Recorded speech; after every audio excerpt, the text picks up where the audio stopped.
장남에 이 재산이 없고 또 재산 형성할 기회가 없던 시절이거든요. 합치면은 그 11억이라는 그 상당히 그 많은 재산인데 이 재산이 증여세를 내지 않았습니다.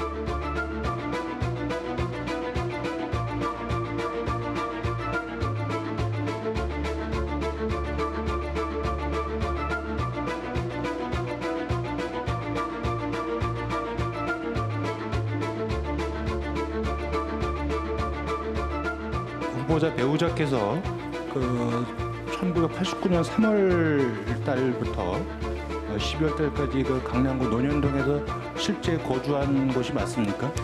실제 거주하지 않았습니다.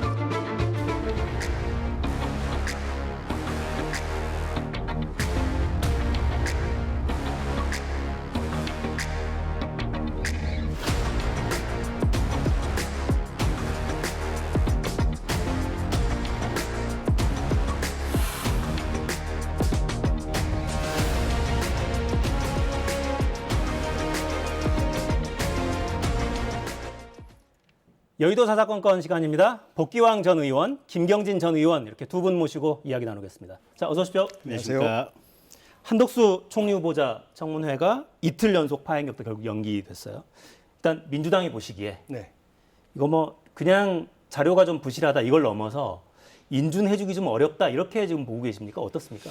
우선은 성실하게 국회에 자료 제출을 하는 과정이 좀 필요한데 한덕수 총리는 지난 노무현 정부 시절에 이미 검증을 한 차례 받았지 않습니까? 그래서 아마도 국회 문턱을 쉽게 넘지 않겠느냐라고 생각을 했던 모양인데 노무현 정부 당시와 지금의 국민의 눈높이와 검증 기준이 굉장히 좀 달라졌습니다. 그리고 특히 의혹의 정중앙에 있는 것이 우리가 관피아라고 하잖아요. 옛날에 그 세월호 사건이 있을 때 해수부 고위 공직자 출신들이 해수부 관련된 업체에 고위 임원으로 가서 봐주기 일을 했다. 이것 때문에 부실이 생겼다. 이런 것들 보고 관피아라고 얘기를 했었어요. 그런데 총리까지 하신 분이 국내 최대 로펌에 가서 주로 이제 이 로펌들이 하는 일들은 아마도 외국 기업들이 국내 투자를 할 때 뭐 정부의 투자도 있을 것이고 이런 거에서 유리한 계약을 이끌어내는 이런 일들을 하지 않았을까라는 추측을 하는 것이죠. 일반적으로. 그러면 이것은 심각한 이해 충돌에 해당되는 것이고 또 정부 최고위급 그 관료를 지내신 분이 어찌 보면 국가의 어떤 이익이 되지 않는 일을 했을 수도 있다라는 추측을 해서 그 과정에 대해서 우리 국민들에게 설명을 해줘야 되는데 전혀 안 하고 있는 것이죠. 뭐 설명을 한 어느 의원의 말을 들으면 5페이지 A4 용지를 냈는데 이 가운데서 3페이지 반이 연설문이고 나머지 이제 1페이지 반 정도가 어떤 일을 했다라는 추상적인 그 글을 썼는데 그렇게 해서는 우리 국민들에게 지난 과정에서 제가 민간 영역으로 들어갔다가 다시 총리로 복귀하는데 부족함이 없습니다라고 설명이 안 된단 말이죠. 그러다 보니까 부실한 자료 제출 문제가 되는 것이고 또 너무 많다 이렇게 말씀하시는데요. 의원 숫자가 야당 숫자가 절대적으로 많습니다. 그리고 카운팅되는 숫자가 의원 잘 아시겠지만 각 의원별로 똑같은 어떤 그 질문을 해도 그것에 따라서 자료 요구권이 다 숫자가 세워지기 때문에 절대적으로 지난 과정보다는 많을 수밖에 없다. 이렇게 말씀드립니다. 참 민주당 배배 꼬여가지고 그렇게 말씀하셨어야 되겠어요? 아니 일단 복귀왕 대변인께서 그렇게 방금 하신 말씀 있잖아요. 어제 오늘 국회에 나와서 한덕수 총리 후보자한테 물어봐야지. 당신 관피아했냐? 당신 총리하고 나와서 그때 배운 지식으로 외국 기업들이 국내 투자할 때 그 지식 당신이 외국 기업을 위해서 매국노적으로 팔아먹었냐? 물어봐야지. 그냥 일방적으로 주장만 하고 계시는 거 아니에요. 안 물어봤잖아요. 심지어는 민주당 의원들 현장에 있지도 않고 가버렸잖아요. 물어보지도 않고 뭘? 그다음에 아니 이낙연 총리 후보자나 김부겸 또 정 누굽니까? 정호영. 아니 정 총리님. 정세균 네네, 정세균 총리. 네. 평균적으로 300건에서 400건 사이 정도의 자료 요구를 했더라고요. 보니까. 청문회 당시에. 네, 청문회 당시에. 복경 대변인 말씀 잘했어요. 뭐 2번, 3번 각각 한 것도 다 하나씩 카운트 된다며. 그게 다 해봐야 300건에서 400건 사이에 1인당. 근데 한덕수 총리 후보자한테는 지금 1019건이라는 거예요. 3점 몇 배예요. 이래서야 되겠습니까? 그 내용을 가지고 본다면 특히 돌아가신 부모님이 과거에 했던 부동산 거래 내역을 다 설명하고 그 자료를 내라. 아니 그걸 어떻게 합니까? 그다음에 네가 지금부터 20년 전 동안 해외를 나가면서 공항 면세점 가서 뭘 샀는지를 다 보고해서 내라. 그걸 어떻게 기억합니까? 언제 나갔는지도 모르는데. 너 지금부터 공무원 하는 동안에 월급 받은 자료들 다 내라. 월급 명세서 다 기록하고 있습니까? 평생 일기 씁니까? 아니, 말도 안 되는 자료 요구를 아니 심지어는 제가 20대 국회의원을 했었잖아요. 문재인 대통령께서 지명하신 장관 후보자나 또는 뭐 대법관, 뭐 헌법재판소 여러 공직 후보자에 대한 인사청문을 제가 한 6, 7번 정도 했었던 것 같아요. 그때 맨날 봤던 게 뭐냐면 자료 내라고 하면 안 내요, 이 양반들이. 근데 언제쯤 내냐? 그 전날 자정 12시에 내요. 그러면 의원이나 보좌관이 그거 보고 분석해서 뭔가 또 거기에 이어지는 자료를 요구하거나 뭔가 질문을 하려고 그러잖아요. 분석할 시간을 안 줘요. 심지어 어떤 양반들은 아침에 10시에 청문회 시작하잖아요. 그러면 이제 의사진행 발언을 통해서 왜 안 내냐고 얘기를 하죠. 그러면 오후 2시쯤 갖다 내요. 청문회 한참 하고 있을 때. 뭐 어쩌라고요. 그 장면을 문재인 정부 4년 내내 목도했어요. 그래도 우리는 자료는 안 냈지만 현장에서 가서 임해서 당신 이러이러한 자료 안 내는데 또는 당신에 대해서 이러이러한 의혹이 있는데라고 물어는 봤어요.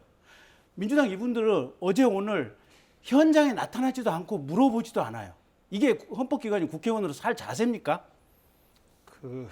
제가 의사진행 발언을 할 뻔했어요. 네. 말씀을 너무 길게 하셔가지고. 그렇습니까? 지엽적인 부분이고 그리고 굳이 필요하지 않은 어떤 그 자료 요구권에 대해서는 쉽게 가름해도 국민들이 이해할 거라고 봐요. 그런데 말씀드렸던 핵심적인 사안들이 해명이 되지 않기 때문에 그런 자료가 없는데 어떻게 청문 질문을 하겠습니까? 질문서를 써야 되는데 아시지 않습니까? 그래서 눈 감고 하라는 이야기냐라는 이야기가 나오는 겁니다. 이것은 윤석열 정부의 첫 번째 총리이기 때문에 국민들이 더 많은 관심을 갖고 있고 총리까지 했던 분이 무슨 돈 욕심이 이렇게 있어가지고 약 평균 4억 5천 정도의 연봉을 받는 민간 기업체에서 자칫 이것이 국부 유출에 기여했을 수도 있는 뭐 맥콜이라든지 이런 기업들이 보통 김현장하고 일을 하지 않습니까? 그럴 의혹이 있다라고 보면 해명을 해야죠. 그렇지 않습니다. 저는 그저 전직 관료로서 예우 받았을 뿐입니다라고 하시든지 아니면 김현장에게 기밀사항이다라고 하면 본인 스스로 본인은 저는 이런 일을 했습니다라고 국민들께 해명을 해야죠. 아무것도 없이 그 청문회 나와서 물어봐라라고 하면 뭘 갖고 물어봅니까? 그냥 싸움밖에 더 되겠습니까? 그래서 저는 국민의 질문에 답할 의무는 후보자에게 있다라는 말씀 재차 드리고 이낙연, 정세균, 김부겸 이 세 분은 모두가 다 현역 정치인이었었고 수많은 검증을 받았습니다. 그러하기 때문에 상대적으로 이런 그 자료 요건이 적었던 것이고 이분 같은 경우는 워낙 의혹이 많다 보니까 많은 질문, 많은 자료 요건이 있을 수밖에 있는 거 아니겠습니까? 제가 아니 뭐 그다지 길게 안 했으니까 짧게 긴데요. 그랬어요. 네. 아니 연봉 5억이 사실은 큽니다. 큰데 큰 회사들 입장에서는 아무것도 아니에요. 제가 SK텔레콤 대표이사가 얼마를 받나 했더니 작년에 한 27억인가 받았더라고요. 네이버 대표이사가 얼마를 받는가 봤더니 작년에 급여만 한 30억 받았더라고요. 삼성전자 대표들은 한 100억씩 받아요. 그러니까 5억이라고 하는 돈이 서민의 입장에서 보면 어마어마하게 큰 돈이면 틀림이 없으나 일정 정도 레벨에 올라가 있는 전문성과 지식을 가진 분들 그리고 큰 기업에 있어서는 5억이라는 돈이 또 크지 않다고 얘기할 수도 있어요. 이 현재의 급여 정도로 보면. 그다음에 두 번째, 왜 굳이 매국노적인 컨설팅을 했다고 외국 기업에 돈을 벌어줄 수도 있는 거죠. 그래야 외국의 자본들이 우리나라에 더 들어올 가능성들이 생기기도 하니까. 그건 딱히 그냥 일률적으로 얘기할 수 없는데 거꾸로 보면 우리나라 기업들이 베트남이라든지 세계 국가에 많은 해외 투자가 나갑니다. 해외 투자 나가기 전에 김현장이라는 우리 국내 법무법인에서 자, 가령 베트남에 지금 3G 통신사업의 회사를 세워서 거기에 투자를 하려고 한다 이랬을 때 자, 그러면 그 해당 국가의 인허가 절차는 어떻게 되고 그 인허가 절차에 필요한 어떤 의사결정 구조는 어떻게 되는지 리서치를 하고 거기에 적합한 사람들을 만나서 어떻게 얘기를 할 것인지 이런 상세한 어떤 법령의 검토, 절차적인 준비, 사람들끼리 만나서 사전 검토 작업 이런 것들을 합니다. 근데 부총리, 그다음에 주미대사, 그다음에 국무총리를 하셨던 분 정도는 그런 프로토콜이 머릿속에 훤히 보이는 거예요. 물론 베트남하고 우리나라하고 100% 같을 수는 없겠지만 큰 틀의 구조나 원리는 비슷할 수 있는 겁니다. 자, 그러면 한덕수 총리께서 지금 김현장이 있을 때 어떤 역할을 했는지 저로서는 알 수는 없지만 그렇게 국부를 우리나라 기업들이 해외에 투자했을 때 자문을 했을 수도 있어요. 그렇기 때문에 이건 뭐라고 얘기할 수 없는 부분이에요. 그리고 하나만 더 덧붙여서 얘기를 한다면 저도 사실은 이게 자료가 100%안 오는 거에 대해서는 문재인 정부 때 그 인사청문회에서 대단히 불만이 많았는데 실은 맥쿼리 같은 회사가 우리나라 지방정부나 중앙정부하고 민자도로나 민자교량을 하면서 계약을 체결하잖아요. 그러면 국회에서 그 계약서 좀 봅시다 하면 공개를 거부해요. 시의회, 서울시의회, 경기도의회에서 계약서 봅시다 하면 거부를 합니다. 왜냐하면 비밀 유지 조항이 있다고 그래서 이 비밀 유지 조항이 저도 불만이에요, 보면. 의원한테도 굉장히 불만이었어요. 근데 어쨌든 지금 법의 현실은 지금 그렇게 돼 있는 것이 지금 법 집행의 현실이에요. 그래서 그런 부분도 어쨌든 현실적으로 감안될 수밖에 없어요. 알겠습니다. 자, 예를 들은 거지. 아니 한덕수 총리 출신이 외국 기업 외국으로 나가는 것에 대한 자문을 했겠습니까? 들어오는 것에 대한 자문을 했겠죠. 당연히 국내 프로토콜에 대해서 훤히 알고 있으니까 이것에 대해서 어떤 영향력을 미쳤을지도 모른다라는 의혹 제기를 지금 하고 있는 거고 국민들도 궁금해하는 거 아니겠습니까? 그 부분에 대한 해명이 필요하다라는 말씀인 것이고 민간 기업의 연봉과 공직자 출신들이 퇴직 이후에 사회에 나가는 이 연봉이 어떻게 같은 수준으로 비교가 되겠습니까? 아니 저분 주미 대사수 하셨어요. 한미 FTA 체결이 되고 나서 노무현 정부 시절에 한미 FTA 체결했죠. 미국의 지방 정부 그러니까 주 단위 또는 중앙 정부에서 이게 한미 FTA 비준에 반대하는 미국 의회의 기류가 있었어요. 그래서 이명박 정부에서 저분을 주미 대사로 발탁을 해서 그 문제 해결하라고 보냈습니다. 그거는 저분이 아웃바운드로 해외로 나가서 그만큼 대한민국에 필요한 역할들을 했어요. 제가 이 자리에서 구체적으로 말씀드릴 수는 없지만 제가 알아본 바에 의하면 국내 기업들이 해외에 나가서 여러 가지 투자를 하는 데 있어서 한덕수 당시 김현장 고문이 상당한 역할을 한 걸로 저는 들어서 알고 있습니다. 네, 알겠습니다. 자, 이게 다 가정과 추정을 통해서 이제 의혹 제기를 하고 계시고 아마 그럴 것이다라고 설명을 하고 계셔서. 아니 그래서 민주당 의원들 들어와서 물어봐야 된다니까요. 왜 그 좋은 국회 이 의사 일정을 팽개칩니까? 질문거리를 줘야지 가서 들어가서 아니 청문을 하지요. 찾아서 하는 게 야당의 능력 아니겠습니까? 자료를 그게 제출을 해야지요. 국회의원의 능력이고. 국회를 그렇게 야당 가볍게 의원 보지 시절에 마시고. 여당 의원 이렇게 말하면 되게 화내셨을 거잖아요. 아니 저 야당 의원 때 자료 안 줬어도 내가 알아서 잘 찾아서 질문 잘했어요. 네. 근데 지금 민주당 의원은 자기 질문을 자기한테 써서 내라는 거하고 진배 없잖아요. 그래가지고 국회의원 어떻게 하려고? 이것이 네.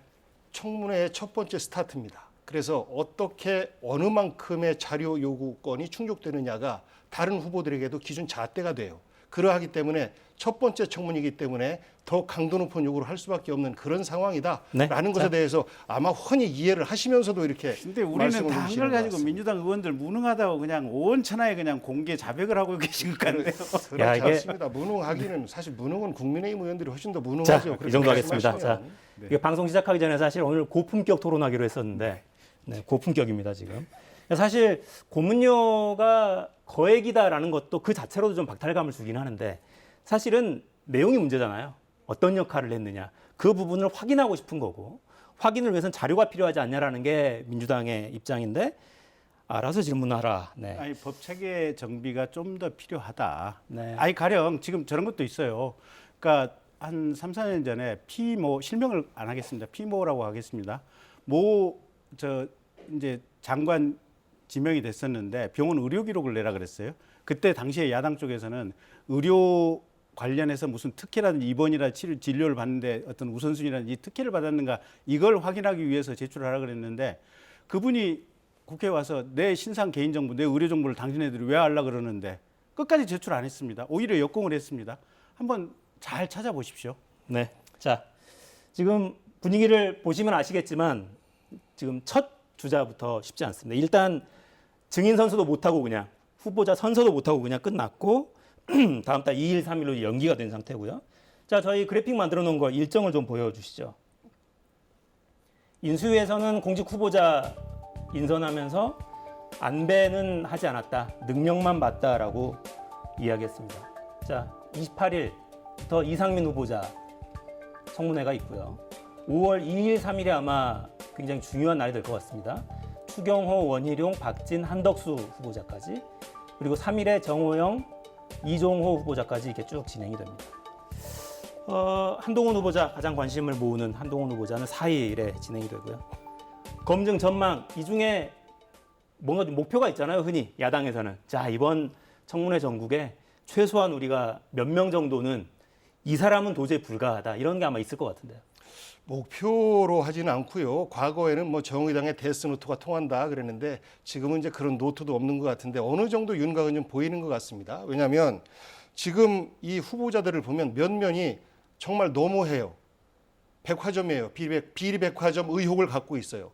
뭐 가까이에서 우리 국민들이 잘 아는 보건복지부 정호영 후보자 윤석열 당선인의 40년 직이다라고 했다가 이것이 의혹이 불거지니까 40년 직위까지는 아니다라고 발뺌을 하고 있는데 두 자녀의 의대 입학 그리고 자원봉사 그리고 아들의 군대 면제 이런 것들이 백화점으로 있어요.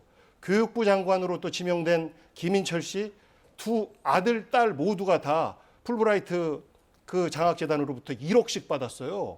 본인이 이사장으로 있을 때. 이거는 어마어마한 셀프인 거죠. 그리고 본인에 대해서도 셀프 사회이사 승인 논란 이런 것들도 있는 거 아니겠습니까? 뭐 이상민 행안부 장관 후보자 같은 경우에도 본인의 자녀를 로펌의 인턴으로 이런 의혹들도 다 있어요. 뭐 위장 전입, 농지법 이런 것들은 빼겠습니다. 그래서 이런 것들 플러스 특히 한동훈 후보자 같은 경우에는 이거 과연 이분이 국무위원으로서 국민과 또 국회와 함께 일할 자세가 돼 있는가라는 의구심을 갖게 합니다. 이분의 도덕성이 얼마만큼 뭐 결여가 돼 있는지 올바른지 이 부분은 아직 뭐 저희들이 들여다보지 않아서 모르겠습니다만 저는 기본적으로 국회를 존중하는 태도가 안 돼 있다. 국회도 국민의 대표기관입니다. 국민들께서 국회 시원찮게 한다라고 비난할 수 있어요. 하지만 국무위원 후보가 국회를 비난하는 것은 있을 수 없는 일이고 이것은 군사독재 시절에도 그렇게 안 했습니다. 아니 일단 그런 말씀을 인사청문회 오셔가지고 의원님들이 좀 하세요. 괜히 한동훈 후보자처럼 인사청문회 국회의원들이 보이콧한다는 얘기나 세상에 처음 들어봤고 이번에 결국은 하겠죠. 한동훈 후보자에 대해서 제발 출석해서 한번 물어보세요. 그런 식으로 너 그렇게 식으로 국회 모독해도 돼? 너 자질 있어? 너 나이도 어린데 자격 있어? 그렇게 한번 물어보세요. 한덕수 총리 후보자한테도 괜히 그냥 피해가지 마시고 너 김현장에서 뭐 했어? 무슨 사업 자문해줬어? 그렇게 물어보세요. 물어보시고 한번 지켜보시게요. 정호영 후보자 문제는 당선인께서도 일단 인사청문회 과정 지켜보고 최종 판단하겠다라고 얘기를 하셨어요. 그래서 좀 지켜보시게요. 네, 자, 제가 질문 이렇게 한번 드려볼게요. 이제 곧 여당 소속이 되실 거니까 여당 입장에서는 좀 곤혹스러울 것 같기도 합니다. 특히나 이번 대선 때 공정, 상식 이게 굉장히 중요한 가치였고 지금 인수위에서도 그 부분이 여전히 새 정부의 중요한 가치라고 이야기하고 있는데 최근에 지금 이야기 나오고 있는 이 공직 후보자들을 둘러싼 의혹들 아직은 뭐 확인된 건 아닌 거죠. 의혹들이죠. 이 의혹 자체가 과연 합당하냐 그리고 30대 장관을 열어볼 것이라고 공언했던 이런 과정이 있었는데 이런 안배 없는 이런 인선을 했는데 인선 뚜껑을 열어놓고 보니까 여러 의혹들이 많단 말이죠. 이런 결과에 대해서는 지금 어떻게 좀 평가하고 의혹은 계십니까? 결과가 아니죠. 지금 이런 상황에 대해서. 그러니까 그저 상황일 뿐이죠. 그래서 인사청문회를 하고 의혹이 진실인지 아닌지 물론 그 자리에서 명확하게 무슨 법원 판결로서 결정 날 것은 아니지만 최소한 기자라든지 뭐 우리 같이 정치 평론하는 사람들이 인사청문회 가서 서로 논란하고 답변하고 거기에 대해서 근거가 뭐라고 서로 논박하는 것을 들어보면 대강의 마음속에 어느 정도의 결정의 흐름이 나오죠. 판단이 나오죠. 그때 가서 지켜보시면 될 것 같고 그다음에 30대 장관 부분은 결국 이제 후보께서 이제 당선인께서 후보 시절에 말씀하고는 지금 안 맞는 어떻게 보면 인선을 했다. 그 부분이 사과가 필요하다면 뭐 사과할 수 있는 거죠. 근데 중요한 것은 본인이 당선이 되고 나서 실제 인선을 하려고 보니 국정 운영에 특히 인사에 있어서 가장 중요한 것은 능력이다. 그래서 이 해당되는 영역을 가장 잘 처리할 수 있는 사람, 능력자가 누구인가 그 위주로 인선을 했다라고 지금 답변을 하고 계십니다. 능력을 본인이 아는 분 중심으로만 판단하고 평가한 것 아닌가 싶습니다. 국민의 눈높이는 국무위원은 최소한 국민을 대표해서 일할 수 있는 사람들이어야 되고 그분들이 국가의 중대사를 함께 결정을 하는 분들입니다. 그러하기 때문에 도덕성, 자격, 능력 이런 것들을 모두 다 갖춰줘야 되는데 저는 뭐 첫 번째, 두 번째 잘 모르겠어요. 마지막으로 능력 분야도 저는 윤석열 당선자의 시야 범위 내에 있는 분들 중심으로만 검증한 것 아닌가, 그렇게 추려낸 것 아닌가 이런 의혹을 받기에 충분한 것이 정호영 그 보건복지부 장관 그렇죠. 행안부 이상민 충암고 1년 후배시죠. 이런 개인적인 인연들이 다 있어요. 그리고 또 과기부 장관 후보자 같은 경우도 내가 서울대 어디 가보니까 좋은 분이 있더라. 이런 것들이 다 개인적인 관계 아니겠습니까? 그래서 이것을 국가의 중대사를 함께 논의할 우리 국가의 중대사를 논의할 그런 대표들이 아니라 사적인 관계 속에서 추천한 것 아니냐라는 미흡함에 대해서 우리 국민들이 궁금함을 갖고 있는 것이고 그 속에서의 이런 의혹들이 나오다 보니까 좀 더 투명한 해명이 필요하다라고 주장을 하는 것입니다. 뭔 말씀을 그렇게 하십니까? 아니 당장에 한덕수 국무총리 후보자만 해도 후보자 본인도 어느 인터뷰에서 이렇게 얘기를 하셨던 것 같고 당선인께서도 비슷한 뉘앙스로 얘기를 하신 걸로 제가 기사를 본 기억이 나는데 두 분은 그전에 일체 인연이 없었다. 인연이라고 하는 것은 대선 기간 중에 전라북도 향후에 모임하는 자리에서 얼굴 한번 봤던 거 하고 그다음에 당선 이후에 별도로 누가 추천을 해서 한번 만났던 것이 전부다. 사적인 인연은 한덕수에 대해서 일체 없었고 주변에 있는 원로그룹이 추천을 해서 한덕수 총리에 대해서 연구하고 검토해서 총리 후보로 지명을 했다. 이게 두 분의 일치된 말씀인 것 같아요. 저는 두 분이 거짓말을 했다고 생각하지 않아요. 그다음에 두 번째, 노동부 장관 같은 경우는 제가 아는 한 그분이 캠프에 들어와 있지도 않고 사실은 아마 정당을 달리해서 지지를 하셨을 수도 있는 분이에요, 보면.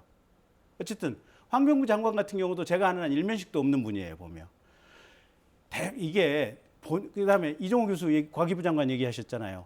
그 전에 이종호 교수하고 일면식도 없는데 대한민국 반도체에 관한 원천 기술 연구의 1인자가 누구냐 그랬더니 서울대학교 이종호 교수도 하더라.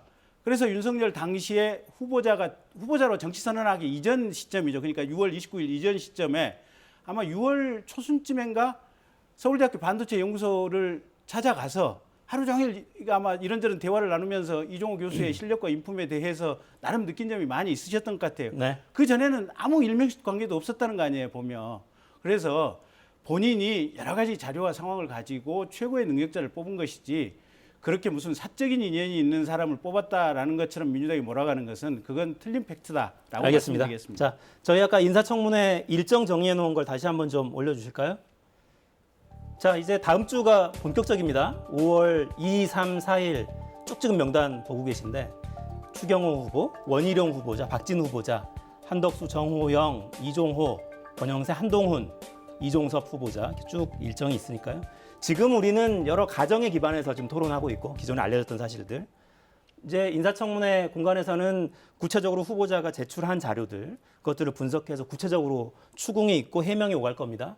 그때 한번 지켜보겠습니다. 이제 국민들이 원하는 대로 높아진 눈높이에 맞는 이 공정과 상식 그리고 능력을 가진 공직에 알맞는 후보자인지 판단하시는 시간이 다가와 있습니다. 자, 주제를 좀 바꿔보겠습니다. 지금도 국회 법사위 회의 계속 이어지고 있고요.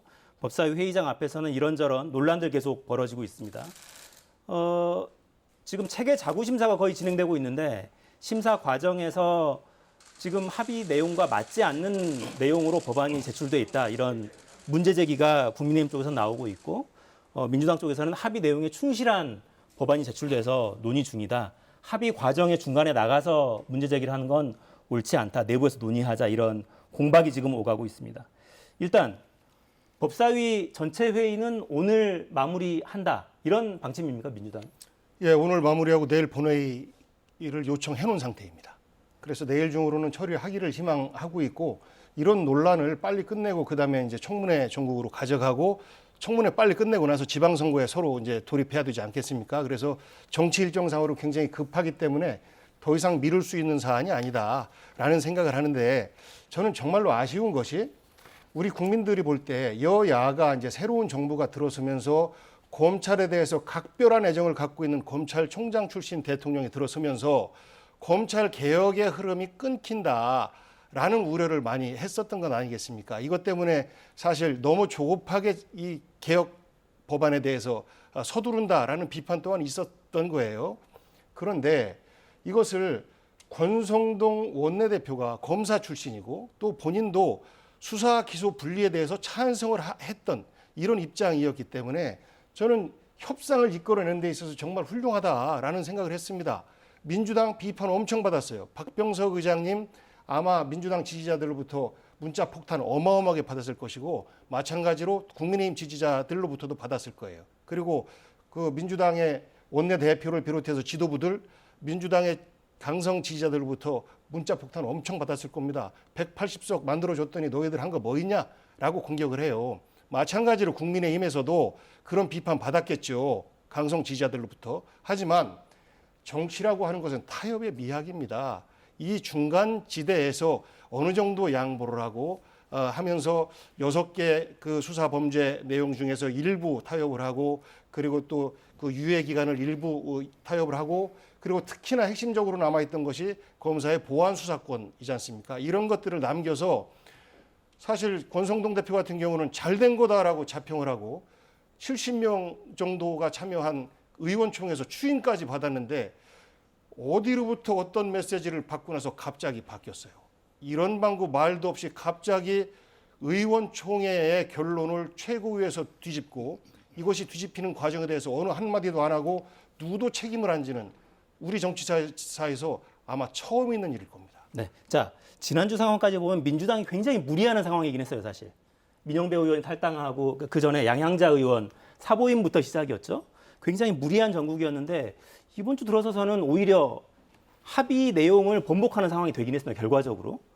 이렇게까지 해야 되는 상황입니까? 정말 그렇게 중요합니까? 아니 일단 대한변호사협회에서 공청회 하는 거 가보셨어요? 취재해 보셨어요? 한번 기자 보내서 취재해 보시죠. 대한변호사협회 공식 입장이 무엇인지. 법원 행정처 차장이 국회 법사위 소위에 나와서 완곡하게 표현을 했습니다. 이 법안이 위헌의 소지가 있다는 것이 다수설이다라고 완곡하게 표현을 했는데 그냥 개별적으로 법원 행정처 법관이든 아니면 법원 행정처하고 전혀 상관이 없던 형사 법관들을 상대로 과연 저 중재 합의하는 위헌인가 아닌가 한번 취재해 보십시오. 그다음에 심지어는 민변이나 참여연대 같은 데서도 중재안 합의안조차도 이런 식으로 서둘러서 입법을 할 것이 아니다. 이건 대한민국 형사사법의 근간의 근간을 흔드는 문제이기 때문에 최소한 1년, 2년 공청회도 하고 상황 분석도 해보고 그것도 불과 2020년에 지금 법 통과시켜가지고 1년 3개월인가 시행했던 거 아니겠습니까? 그 법 시행 이후에 평가도 해보고 그리고 나서 긴 시간 논의를 하고 나서 통과시켜야 되는 것이 맞는 것이다. 라고 전문성을 가진 객관적, 중립적 위치에 있는 심지어는 진보 성향의 시민단체라고 하는 데서 똑같은 얘기를 하고 있어요. 자, 그렇다면 국회의장의 중재안을 받아들인 원내대표 간 합의 자체가 잘못됐고 그 합의를 추인한 국회의원들, 국민의힘 의원들의 의원총회 결론도 틀렸다. 어쩔 수 없이 번복할 수밖에 없다. 이런 겁니까? 그런 맥락이죠. 그러니까 권성동 원내대표나 의원들 입장에서 보면 이 건이 중요하긴 하지만 어쨌든 이 건 이외에도 총리 인사청문회 당장에 그냥 자리 빼고 나가버리지 않습니까 보면. 그다음에 장관들 인사청문회 그다음에 그 이후에도 현안들이 줄줄이 계속해서 있을 거 아니겠습니까? 그러면 권성동 원내대표나 의원들 입장에서는 그 부분이 신경이 안 쓰일 수가 없어요 보면. 그러다 보니까 이 의석수에서 절대적으로 밀리니까 그냥 그런 위헌적인 법안에 합의를 해버린 건데 합의하게 된 배경이나 동기는 이해할 수는 있지만 문제는 주말 사이에 국힘을 지지하는 국민들뿐만 아니라 아까 말한 그런 보통의 평범한 상식을 가진 국민들한테서도 어마어마한 항의와 반대 의견이 나온 거예요, 보면. 알겠습니다. 자, 근데 이런 분석들도 이런 합리적인 결정이다, 이런 주장이 있는가 하면 이런 생각들도 있어요. 의총 추인까지 거친 중재안 합의를 뒤집은 배경에 윤심, 그러니까 당선인의 의중이 작용한 거 아니냐, 이런 의심들이 있습니다. 이 질문에 당선인 측에서 오늘 이렇게 답했습니다. 들어보시겠습니다. 10여일 뒤면 대한민국을 책임지고 그 전국을 운영해가야 하는 대통령 당선인이 국회에서 일어나는 상황에 대해서 몰랐다라고 말씀드리면 그것은 안 될 일이고요. 일정 중에 전화 통화를 통해서 잠시 말씀을 보고 들은 것으로 알고 있고요. 당연히 그 합의의 그 과정과 결정, 모든 몫은 국회와 당이 잘 알아서 해주실 것이라고 그렇게 말씀 나눈 것으로 알고 있습니다. 향후 집권 여당이 돼야 될 국민의힘의 원내대표로부터 그 상황을 보고받은 것이지 어떠한 개입이나 주문을 한 것은 아니라는 말씀을 다시 드리겠습니다. 그러니까 배현진 대변인의 저 발언 취지를 잘 보면 좀 오묘하긴 해요. 근데 전반적으로 맥락은 결론이 난 다음에 사후 보고를 받았다는 취지로 지금 답변을 하고는 있습니다. 그래서 윤심이 개입해서 우리가 번복한 건 아니다라고 답변하고는 있는데 알고 계신 내용과 좀 맞아 떨어집니까 지금? 대변인의 말. 첫째 저는 팩트를 잘 모르겠고 대변인께서 저렇게 말씀하셨으면 저렇게 말씀하실 근거가 있으니까 말씀을 하셨겠죠. 그렇게 추론이 되고. 근데 아니 가령 지금 민주당의 박홍근 원내대표가 문재인 대통령한테 법안 합의에 대해서 보고를 합니까? 입법부는 입법부고 행정부는 행정부잖아요. 국힘 원내대표는 원내대표고 행정부 차기 대통령은 차기 대통령이잖아요. 별도잖아요. 이거 보고해야 될 대상이 아니잖아요. 상황의 인식을 공유해야 될 서로 관계지. 그렇잖아요. 일단 그렇고 두 번째, 토요일 일요일 날 저같이 가령 지금 제가 인수위에 들어가 있는 것도 아니고 국힘의 당직을 맡은 것도 아니고 어쨌든 뭐 국힘 정당을 대변해서 방송에 나와서 이런저런 얘기를 많이 하고 있는 사람 중에 하나인데 저에게도 전화나 문자, 카톡, 뭐 텔레그램 메시지 이런 것들이 많이 왔어요. 똑바로 좀 해라. 그게 뭐냐? 당신네들 이거 역사 속에 영원히 부끄러움으로 수치로 남길 거냐? 근데 그게 저한테 왔을 정도라면 이준석 대표를 포함한 당직자들, 심지어는 당선인에게도 비슷한 내용의 메시지와 반대의 의견들이 상당히 많이 갔으리라고 생각해요, 보면. 추정컨대는 아마 처음에 최초에 권성동 원내대표가 합의를 할 때는 합의의 어떻게 보면 불가피성, 의석 숫자에 따른 추후의 어떤 전국 협의의 협치 문제 이런 것 때문에 마음에는 안 들지만 뭐 그럴 수밖에 없을 것이다 이런 생각을 했을 수도 있겠지만 이게 많은 국민들이 반대를 하고 있고 특히 이 국민들이 그런 반대 메시지가 아까 말씀드렸듯이 법원행정처, 대한변호사협회 많은 전문가들이 이건 위헌적인 합의안도 위헌적인 내용이다. 이거 이래서 할 일 아니다라고 얘기를 하는데 그럼 국힘에서 뭐라 그래요? 알겠습니다. 네. 자, 근데 이제 이런 비판이 나오는 배경에는 이런 게 있는 거죠. 어제도 권성동 원내대표가 직접 인수위에 찾아가서 당선인과 30분 넘게 비공개 면담을 했고 이준석 대표는 주말 사이에 한동훈 법무장관 후보자와 직접 통화해서 장시간 자문을 받았다라는 취지의 당사자들의 행동과 발언이 구체적으로 있었기 때문에 이 합의, 원내 합의를 인수위가 혹은 당선인이 혹은 법무장관 후보자가 영향력을 미쳐서 깬 거 아니냐 이런 합리적인 의심들, 판단들이 나오게 되는 것 같고요. 자, 제가 윤석열 당선인의 발언을 듣고 발언 기회를 드리겠습니다.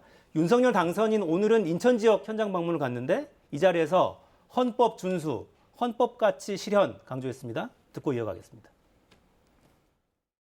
자유민주주의와 시장경제, 인권 이런 가치를 담고 있는 헌법이라는 것이 법전 안에 존재하는 것이 아니라 제가 선거운동 과정에서 많은 국민들을 뵙고 또 국민들의 민생 현장을 찾아다니면서 그 안에 바로 이러한 헌법 정신이 있다고 하는 것을 절실하게 깨달았습니다. 대통령의 첫째 임무는 이 헌법을 제대로 준수하고 이 헌법의 가치를 잘 실현하는 것입니다. 당선인의 발언은 어찌 보면 굉장히 원론인데 대통령 당선인이 헌법 준수해야죠. 헌법 가치를 지켜야죠. 근데 최근에 이런 검찰 수사권 관련한 논란 와중에 위헌적이라는 지적을 계속해서 하고 있기 때문에 관련해서 이제 이런저런 해석이 나옵니다. 지금 이 상황에서 당선인의 입장 어떻게 좀 들으셨습니까? 우선 좀 나눠서 말씀드릴게요. 지금 쭉 지방 일정들을 하고 있지 않습니까? 당선인은 선거 중립 의무로부터 벗어나 있는 분이에요.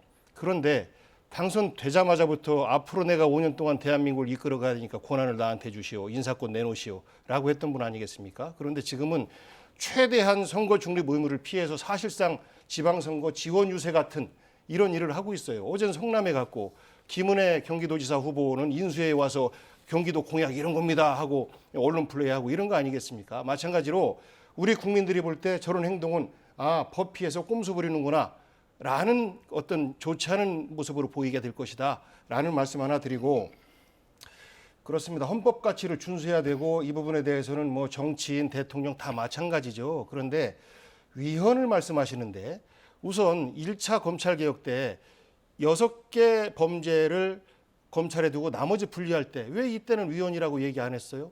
2개 남겨두고 나머지 4개 가면 위헌되는 겁니까? 저는 말이 안 되는 주장이라고 생각해요.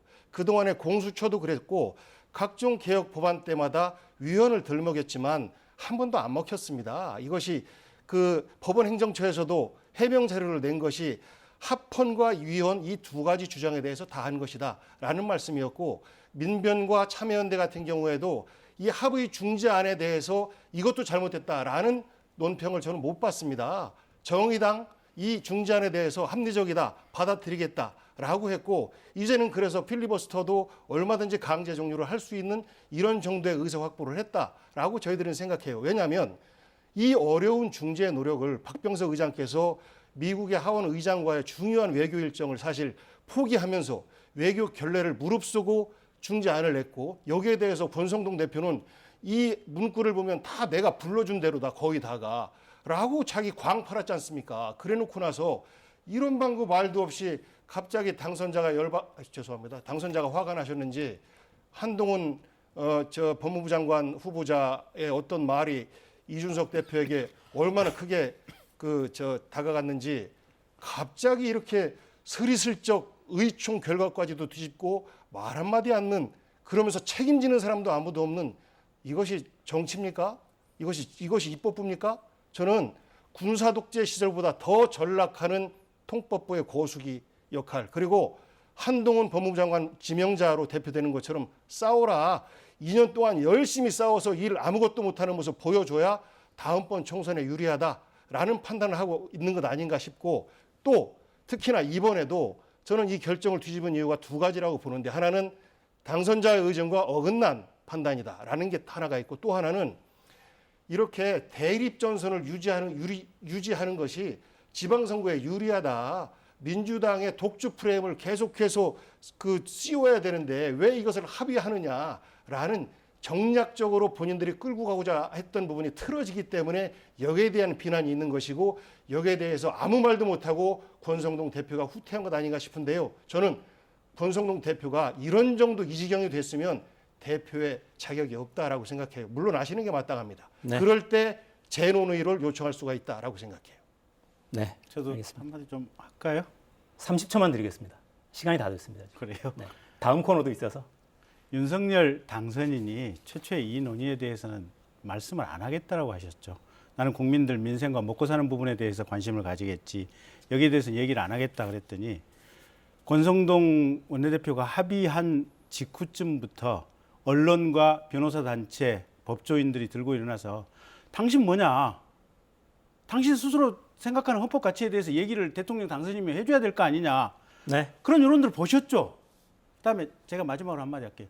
방송국에서 대립되는 정파 당사자들만 불러서 대립되는 의견만 듣지 말고 제발 직접 법관이나 변호사 단체 가서 그분들 전문가의 얘기를 들어보고 현장의 목소리를 들어보시고 그 얘기를 국민들에게 전달해 주세요.